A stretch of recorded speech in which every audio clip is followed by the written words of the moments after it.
Hi. So we spoke about autoencoders and latent spaces, but now let's talk about something called as Siamese networks, also in the context of learning embeddings. So the concept is simple. What we do is we start with two networks. So let's say this is our network 1. So this is our neural network 1 and this is our network 2. Why is this network special? Because 1, it has shared weights. What does it mean, shared weights? It means there is only one copy of weights, right? You have weights, you copy it into these two networks, and when you update any one of the networks, the same W gets updated. Okay, so that's one thing about it. So that's the architecture side of things. So two identical network, shared weights, and parallel processing. Parallel processing meaning you may give it inputs parallelly and it'll give you outputs parallelly. Talking of the architecture, it still has so the input as an image and the output is here a vector, an embedding. In this case it's a 2x1 vector. Right, so both of them, since they are identical networks, they will both give us these 2x1 vectors. Also, so this is the vector, the output vector is that embedding that we are trying to learn. Okay, and the input is any high dimensional object, in this case handwritten digits, in this case handwritten digit 4. And what is the goal of the training? That if they are of the same class, if they are both 4s, then the two vectors that we get, they should be close to each other, right? Their distance should be low. And if they are from different classes, let's say instead of 4, if I give it 9, right, then they should be further apart. So if the inputs are of different classes, then the vectors that we get, they should be far away. If they are the same class, then they should be close to each other. Okay, so that's the architecture side of things, pretty straightforward. The only thing to remember is shared weights. Yeah. Now let's talk a little bit on, let's say, the data side of things. So what do? We create pairs. Okay, let's say we have 1s and 2s. Let's say we create these 3 pairs. Okay, so this is called a positive pair, this is a negative pair, and this is again a positive pair. Why? Because this is a pair of 2 2s, this is a pair of 1 and 2, so they are both different classes, so it's negative, and then again a pair of 2 1s is positive. Now what we do is, so we call this x1 and we call this x2, and we call the label, the ground truth, the target. For positive pairs we call y equal to 0, for negative pairs y is 1, and then again positive pair y equal to 0. So this is our y. And now let's see what this loss function means. It's very simple. So this loss function, this is when the positive pairs are there, this first term is activated, and the second term is activated when the negative pairs are active. It's a negative pair. Why? Because see, 1 minus y, if my y is 1, which is in the case of a negative pair, my 1 minus y will become 0. So this term is active only during the positive pair. Similarly, if my y is 0, as is the case in a positive pair, my second term becomes 0. Okay, so these are the two terms of my loss function. I'll just make space so that I can show you a little bit more about the loss function. So now let's focus only on the first part of the loss, which is the case of a positive pair. And here it's nothing. dw essentially is the Euclidean distance, right? So it's the Euclidean distance between my x1 and x2. It's a single scalar number. So it's maybe the square, let's say it's the square of the Euclidean distance, or in this case it's not the square, it's just the Euclidean distance. Yes, so y equal to 0 for matching pairs and 1 otherwise.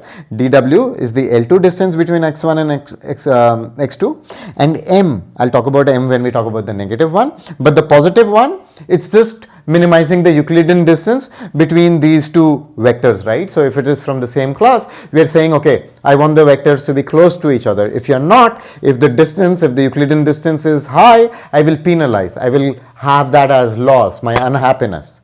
So the positive term is simple. Now let's look at this negative term, right? So negative term, it's this we've seen this max form, right? We've seen it in ReLU. It says it's the max of m minus dw comma 0. So whichever of 0 and m minus dw is, whichever is bigger, I'm going to call that as the loss. So I usually try to explain, this negative loss using this ball, right? So I have, let's say, my, my first class, let's say my handwritten digit 1, right? In this case, this one. And let's say I have a m dimensional ball, right? So this is my m dimensional ball. Now, if I have my 2, there can be 2 possibilities. Maybe I have a 2 here, right? So maybe let's say this point is a 2, and maybe let's say I have a 2 here. Yeah. So I want to compute the distance, and what is this distance? This distance is called dw. Similarly, this distance is called dw. And what I want to look at is this term m minus dw. So let's look at m minus dw for these cases. So what happens, so if this much is m and let's say this much is dw, then what is this much? So this much is dw, right? And m is the radius of this ball. So then this much is m minus dw. So I penalize this, right? Because if you do the max of m minus dw, dw is less than m because it's within that m. So if my 0 comma m minus dw is positive, I would say that I want you to push this negative away from me, right? I want you to push this handwritten digit 2 away from this handwritten digit 1. I want you to push it at least till the boundary of this ball, to the boundary of this circle. But let's see what happens in the second case when your dw was much larger than m, right? So then what is my m minus dw? M minus dw is some negative number, right? Let's say negative 15. So what is then if I put it in this max of 0 comma 15 minus 15, I would get 0, right? So then there is no loss, meaning if my negative is already far away, there is no loss, right? I just want it to be far away. And how far away? M far away. So this m dimensional ball, so this let's think of this as a ball with this radius m. So I want my negatives to be at least m distance far, and m is also called the margin, right? So this is why sometimes this kind of a loss is called a margin loss, because I don't want to continue to penalize it. I am just looking at a margin, and if I am satisfied, if the negative pair is beyond the margin, then there is no loss. So that's all that there is. We'll look at 3 things in a Siamese network. We looked at the architecture, and architecture, like I said, all you need to remember is that it's a shared weight, right? And then we looked at the data. So we looked at the positive pairs and the negative pairs, right? So we have some positive pairs and we have some negative pairs. This is a positive pair, this is a negative pair, and this is a positive pair. When we have a positive pair, my y is equal to 0. For a negative pair, y is equal to 1. And again, positive pair, y equal to 0. Positive pair, this is active. Negative pair, this is active. This one is simple. It just says, bring the positives as close as possible to each other. Only when they're completely overlapping, only when the two positives, the two ones or the two twos are exactly the same, I will get no loss. Otherwise, I'll always get some loss.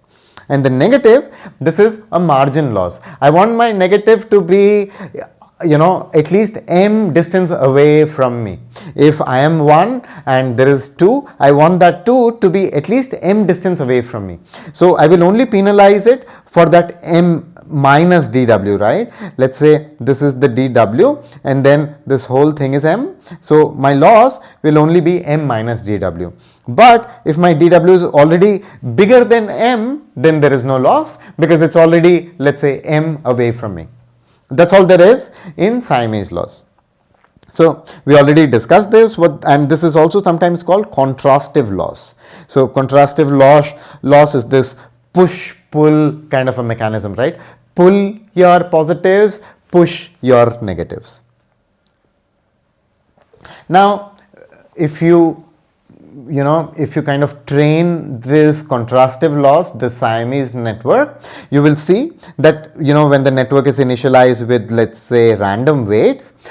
So what I want you to do is, I want you to take, the handwritten digit 2, put it in that network. The network in this case has a 2x1 output, and I want you to take this 2x1. So maybe we have an output of say 5.1 comma 13.6.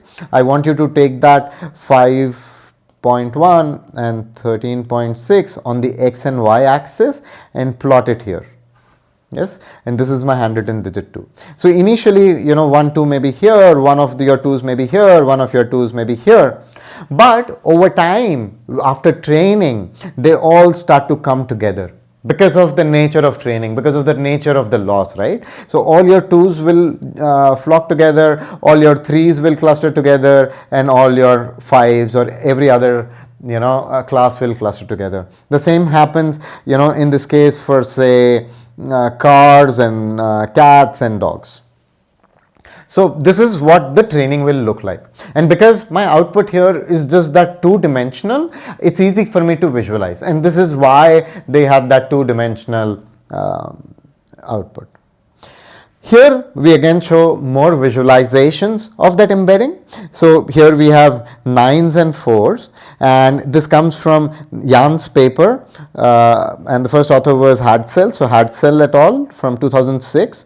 And this is also sometimes called the metric learning paper, or so this is essentially where it all started, and I recommend you to look at it. And they show these visualizations in that paper, and what they're showing is essentially between the handwritten digits 9 and 4. So all these are 9s and all these are 4s. So the blues are 9s and the reds are 4s. And when you visualize them, you see that there is separation. And what is interesting is when you look at the boundary, you would see that you will find 9s which are written like this and 4s which are written like this, right? So there is very little distance between them, and that is what they found. So if you look closely to the examples here, you would see that those 9s and 4s kind of look like each other. They also did it by perturbing the data, meaning they kind of they created offsets. They took the 4 and then they moved it 3 pixels to the right, 6 pixels to the right, or 3 pixels to the left, 6 pixels to the left, and they see that the embedding is still intact. There is still that separation between the 9s and the 4s, and this kind of gives us this confidence that the embedding is robust. If you think about autoencoders, in autoencoders, we did not have this property of distance because we did not know if, let's say, the 4s and 9s are further away from each other, because we were just encoding it and then reconstructing it. There was no direct control of this measure of distance based on similarity.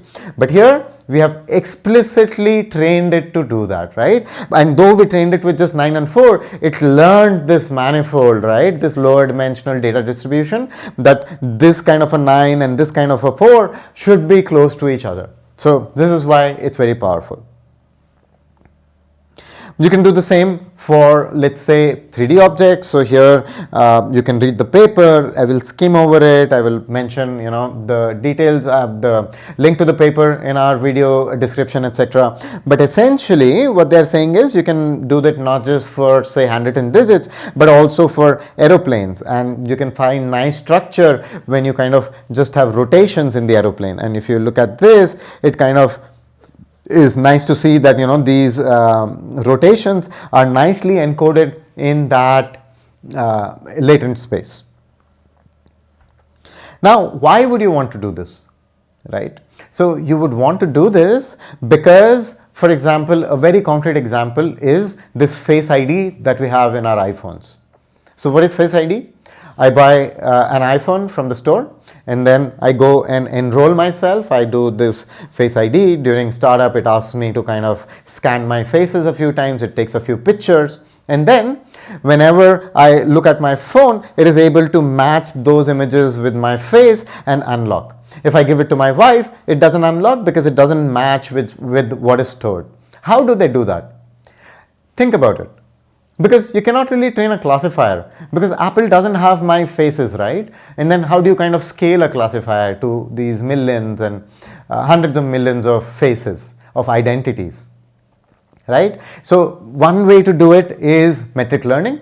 And they actually use a network very similar to this, and I can vouch for it because I worked with them, and friends worked in the FaceID team. So what they do is they kind of, during the enrollment phase, so they have trained, let's say, a Siamese network. Not exactly, we'll talk about what they did, but let's say they trained a Siamese network. And what they do during that enrollment phase, when I buy a new iPhone, is that they make me take a few images, okay, 1 image, 2 image, and then they create those embeddings, right? And then they store those embeddings. And now at runtime, when I take a photo, when I try to open the phone, when I try to unlock the phone, they go and take another photo, they convert it to that latent space, and then they measure the distance between the embedding that they already have stored and this new embedding. And if it is, less than a threshold, it unlocks. If it is not, if it's my wife's face, it doesn't unlock. And a very interesting paper is this face verification paper called FaceNet from Google. This is a paper by Schroff et al., where what they show is, so this is identity 1, this is person 1, this is person 2, and this is person 3. This is pose 1, and this is pose 2, right? So what they show that they are able to, for the same person, even if the pose is different, the score is not very high. The distance is not very high. In this case, it's 1.04. But if the pose is same, but the identity is different, if it's a different person, the score or the distance is actually high. It's 1.22. Similarly, the distance, though the face is same, now the pose is same, the distance is 1.33. But for different pose, but same identity, same person, the distance is 0.99. So in this case, I can, create my Face ID system by saying that if the distance between my face is, let's say, less than 1.1, then it's the same person, unlock. Otherwise, don't unlock. Why? Because all these distances are less than 1.1. Right? So if it's the same person, I know that the distance is less than 1.1. If it's the different person, all these distances are more than 1.1. Right? So what I'm saying is, even here and here, all the distances are more than 1.1. So I set a threshold of 1.1, and then I say that, okay, if you, after finding the distance between the vectors, the embeddings, the one that you already have stored and the new one that is coming in when the person is trying to unlock, if it's less than 1.1, unlock the phone, or don't unlock the phone. And that is how, what we do is, during training, we take pairs of same and different people and learn to maximize the separation using, say, Siamese networks. And during deployment, all we need to do is choose this single threshold. In this case, we have chosen this 1.1 as the threshold. And then we say, is the same person or not the same person? Very powerful, cannot be done with the run-of-the-mill classifier, and so this is why what we taught is important. Now, this is motivation for, let's say, the next video. What I want you to understand is the concept, the problem itself, and then we'll figure how to solve it. So there's a problem with this thing called as the hard negative problem. So there are some negatives which are harder than others, and there's a specific problem with negatives. Why? Let's say we have maybe a data set of, say, 100k humans, 100k people, right? So I want to train a Face ID system, Apple wants to train a Face ID system, and they go and collect, let's say, 100,000 people. Each of these people, they ask them that, okay, can you please, let's say, take 1,000 pictures each? 1,000 is too much. Let's say, can you take 100 pictures each? They said, okay. And they take these 100 pictures, and then we create a data set.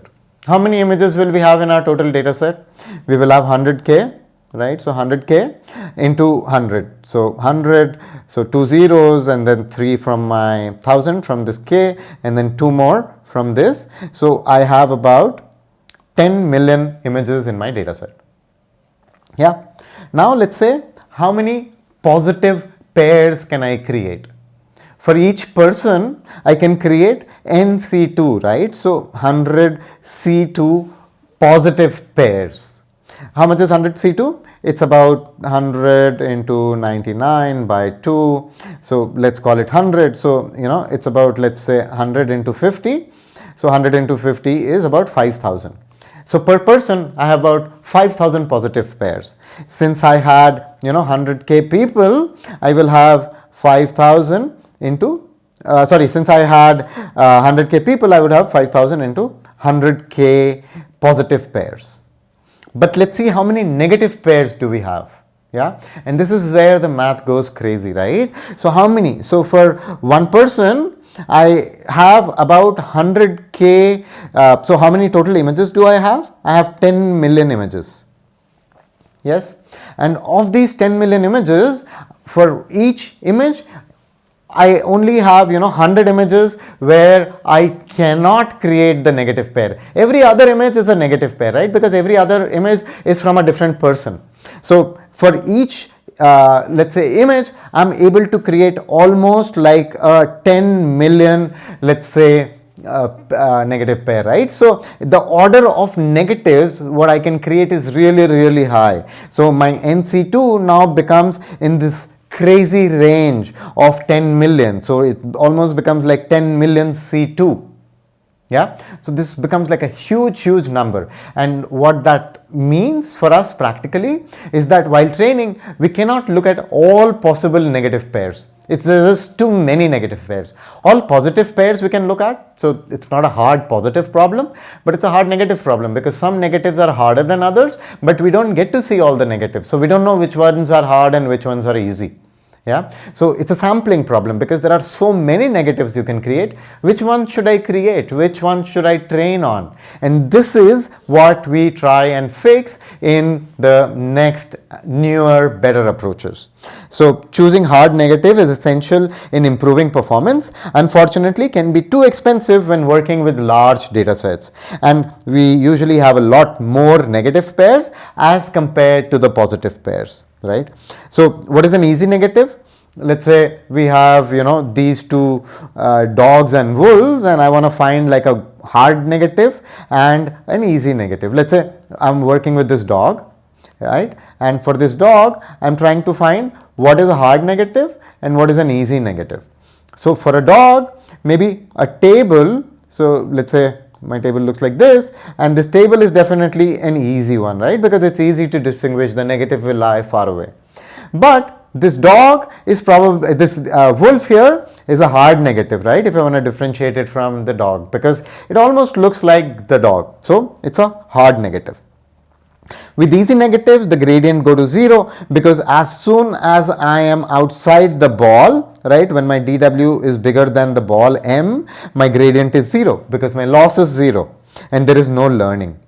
Right? So what we want to do is we want to kind of still have nice gradients. We want to find things that are inside my ball, and we will see next when we talk about the triplet loss and the hard net and so on, how to get those hard negatives. So we need hard negatives. We want to show the network of wolf when the anchor is a dog, right? When the positive is a dog, we want to show the wolf as the negative. We don't want to show the table as a negative, because table is too easy. And then the network will, maybe initially think it's a dog, and then it'll get a loss, and then it'll try to push it away.